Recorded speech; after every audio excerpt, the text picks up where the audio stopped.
Marami nang nagpapagas ngayong gabi dahil bukas na po ang simula ng higit 5 pisong taas presyo sa ilang produktong petrolyo. Hahatiin yan sa 2 araw ngayong linggo. Live mula sa Commonwealth Avenue sa Quezon City, nasa frontline ng balitang yan si Nina Ong Pauco. Nina, kumusta ang sitwasyon dyan? Mahaba ba ang pila ng mga sasakyan?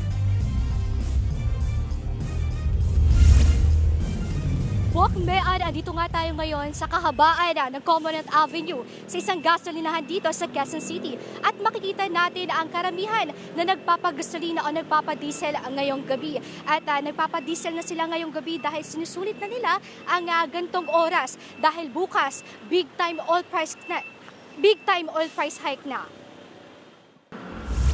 Simula bukas, 2 pesos and 60 centavos ang dagdag sa litro ng diesel, 1 peso and 75 centavos naman sa gasolina, habang 2 pesos and 40 centavos sa kerosene.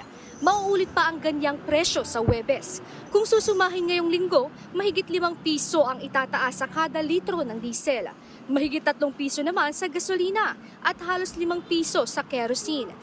Ayon sa DOE, dahil yan sa lumalalang tensyon ng Iran at Israel na posibleng makaapekto sa supply ng langis. Kahit hinati sa dalawa ang big-time oil price hike, hindi pa rin sang-ayon dito ang grupo ng mga tsuper.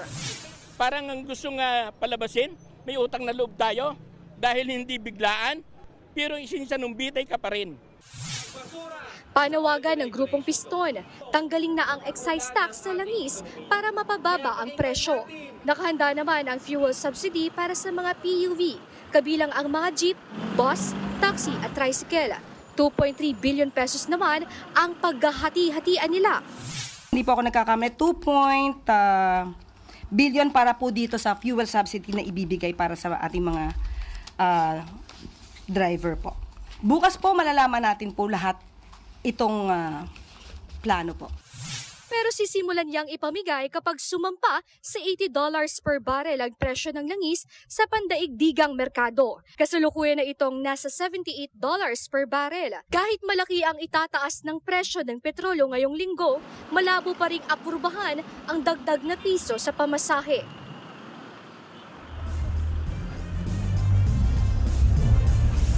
Mean, hingad nga natin ang reaksyon ang isang motorista dito dahil sa 5 pisong taas presyo ng gasolina. Sir, ano pong pangalan niyo? Prince po. Yes po.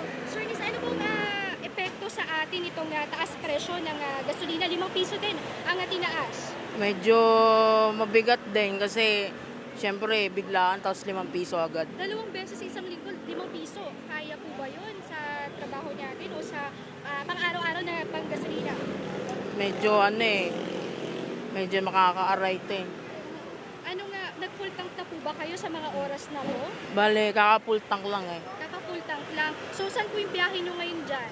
Payatas. So, 5 pisong tinaas. Grabe, di ba? Grabe po yung no? Opo kasi isang full tank ko nabot ako ng 4 na araw eh. Ewan ko lang ngayon. Ngayon, napakamahal talaga. Salamat, sir, Sige no? po. At yun nga, mabigat sa kanya ang 5 pisong taas presyo ng gasolina. Dumako naman tayo ngayon at mag-interview tayo ng isa sa mga motorista. Sir, yun po, ano pong pangalan niyo, sir?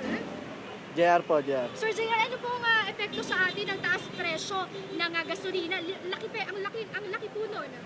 Yun po, wala, kailangan natin tanggapin kasi yung biyahe naman, babawi na lang tayo sa kahit sobrang traffic. Pero sir, almost 5 pesos, tas 2 linggo, next week or bukas. Bukas.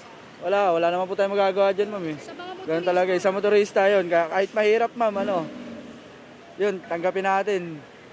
Ganun lang talaga, laban lang. Laban lang talaga. Oo. Maraming salamat, Kuya JR. Maraming salamat, Kuya JR. Andito nga pa rin tayo sa Commonwealth Avenue. Nakausap natin ang ilang motorista. Si Kuya JR, sabi niya, laban nga kahit mahirap ang dagdag presyo ng gasolina. May isa ang hinanainga ng mga motorista at pasakit, dagdag perwisyo ang taas presyo ng gasolina. At hindi pa nila alam kung hanggang kailan ito. Balik sa inyo. Maraming salamat, Nina Ong Pauco. Mga kapatid, Ed Lingaw po, maging maalam at may pakialam sa mga napapanahong balita sa ating bansa. Para sa mas malalimang pagtalakay at paghimay sa mga issue at headlines, tumutok lamang at pag-subscribe sa social media pages ng News 5.